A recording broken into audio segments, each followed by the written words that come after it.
Man, so some new shocking data reveals what long-term holders of Bitcoin are doing right now, and the outcome of this is definitely going to shock you. We've also just had some breaking macroeconomic news, which is allowing the markets to rally nice and green. We've got Bitcoin above 24,000, trying to once and for all, at the third time of trying, break cleanly through such a critical level, which could allow it to really fulfill this relief rally up towards $30,000. Guys, don't forget to smash the like button. Don't forget to subscribe. We've got a lot to cover off today. And if you're fed up of all these moon boys, these bubblegum channels, which continue to frustrate me, and hopefully they frustrate you too, make sure you hit up the like button and share these videos with those who are still watching those exact same old channels, which are sensationalists, which share pointless charts, who are long all the time and short all the time, who say Bitcoin's going to go to 100,000 in 3 days. Like, if you're fed up of those guys and you want some real content with some real substance behind it, hit up the like button. Make sure this video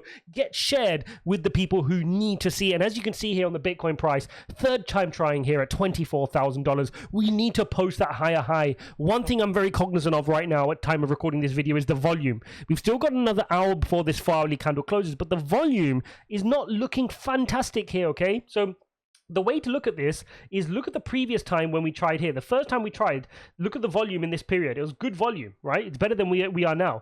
And the second time wasn't great volume, which would have been our clue that we were going to break to the downside. So volume is not looking fantastic. It's not skyscraper volume, but we could still grind our way higher. Remember, you need to get above this peak here for this to be a confirmed breakout, and I do want to see the daily candle close above too. So if we take a look at the daily candle, again, you're not seeing crazy volume. We've still got 8 hours left for the daily candle. Hopefully volume does come through and we get this clean close above and break that high as well. That's what we want to see. Once we do achieve that, we've got a nice breakout here of this ascending triangle with price target taking you up to that 2930 region. I think this could be a really successful move here, both from a macro and a technical front. You guys know this channel is all about blending those two, right? And right now, if we can get that technical close with volume, a daily candle close above it, the technicals are suggesting we can get a run up to 29. I've covered this off plenty of times. You've got the weekly resistance coming in at 30. You can see the VPVR when you bring out the VPVR shows. There's a clear run here for us to make a really successful trade up towards 30 as well. And guys, if you want access to these charts, you can do so on CoinPanel. I'm now officially putting all my charts on CoinPanel using their awesome chart mirroring feature. You just need to sign up, click on over to me, and you'll be able to access my charts from there. So definitely do go check that out. Now, what have we seen? Well, we just had some really important news come out, which is the New York Federal Reserve monthly survey of consumer expectations. Now, this is, again, a survey of consumers, similar to how we're going to get the Michigan one on Friday.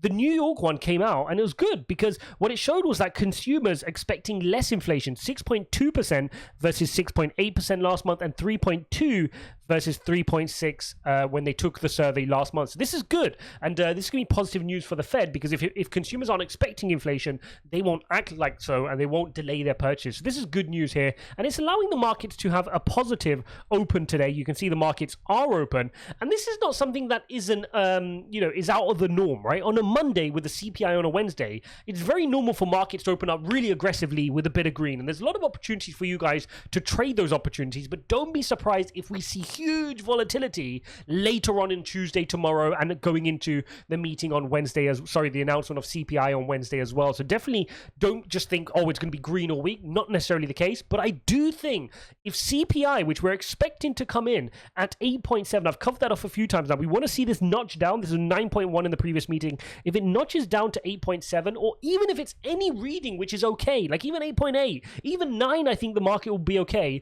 If it's something which the markets can shrug off, I think we're going to see a nice rally, and this could be the beginning of Bitcoin breaking through that 24 level this week and starting to work its way higher. But I've still got this one niggling thing, and this is what the new data is showing me, is that there's some activity by long-term holders, which you aren't going to like, but there is some context behind it. So let's cover that off. So let me give you a bit of context. So first, we need to understand that Bitcoin, now sitting at 24,000 roughly, has recovered some really important levels.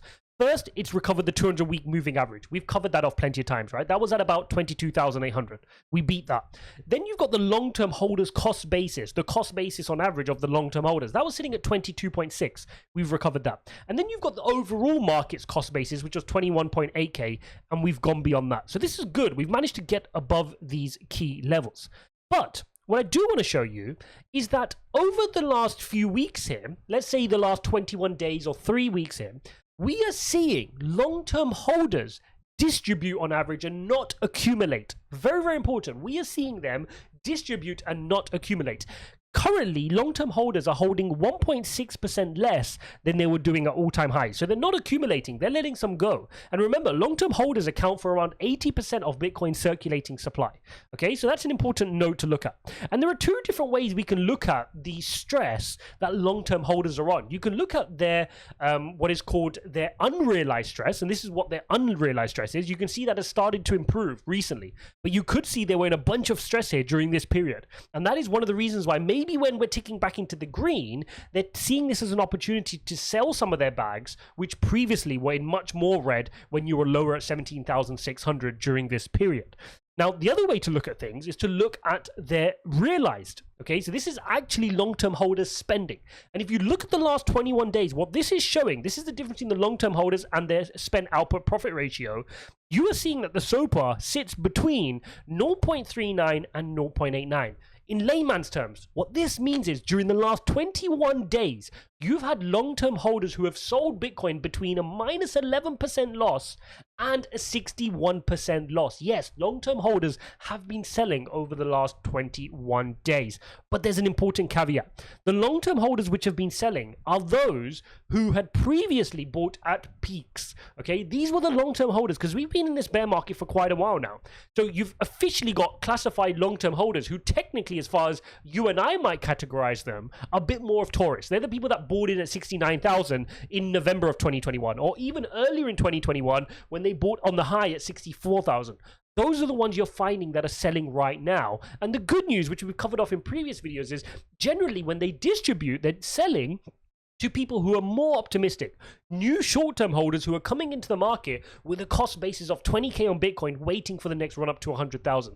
So this is all part of forming your bottom. This is all part of getting to the low points on Bitcoin, completing the bear market before a move to the upside. So it is a bit of an odd one that we are seeing them selling. I mean, you would have thought that now we're climbing back beyond 24. Maybe that will change. We'll find out when we get the next sector of data. But in terms of where we're at in the market, I'm keeping things very, very simple. And that is, I'm in the market. I'm 85% in the market. I've got 15% on the sides to buy any dip if we fall back to the 20,000 or 17,600 level. I have to keep a little bit to the side. If I never get to put that into the market at cheap prices, that's fine. I'll use it to accumulate some altcoins on the way back up at slightly more expensive prices, but that's absolutely fine because I'm overweight on all the key projects that I want to be in right now. If I wasn't in the market, I'd be very uncomfortable right now, and I'll link up a video of how I feel about that and how I'm treating the market right now. Because the reality is, yes, from a technical perspective, we can see there can be a relief rally up towards 30K. We got the go ahead for that, right? We can see that can happen. And if CPI doesn't shock on Wednesday and it's something that the market could shrug off, I think to all intents and purposes, we can go and execute on that move up towards 28, 29, and maybe even 30. But I would be taking profits as we run into our EMA ribbon on the weekly chart. But do we want to risk our long-term portfolio? That's fine for a trade. Do we want to risk our long-term portfolio not being in and just saying, oh no, this is a relief rally, it's going to come back down? Trust me, many of the bull markets from bear market transitions occur with the relief rally, which blends itself into the next bull run. So if you think this is just binary and, oh, I'm going to get a relief rally, then it's going to come all the way back down to collect me because I've got like chauffeur service where it's going to pick me up at $18,000 on Bitcoin, you're going to be mistaken, right? Once these opportunities go, you will miss them. And it's not like any YouTuber like these moon boys can tell you exactly in 4 days, 5 days, 6 days, this is what's going to happen. We're going to hit this exact price target. That's not how it works. So you've got to look at the market and make a decision based on your conviction and what you think to be true. And for me, I personally wouldn't feel comfortable if I wasn't in the market right now. Hope you guys enjoyed this video. Don't forget to smash up the like button and subscribe. Take your finger and go watch this video here, and I'll see you in the next one.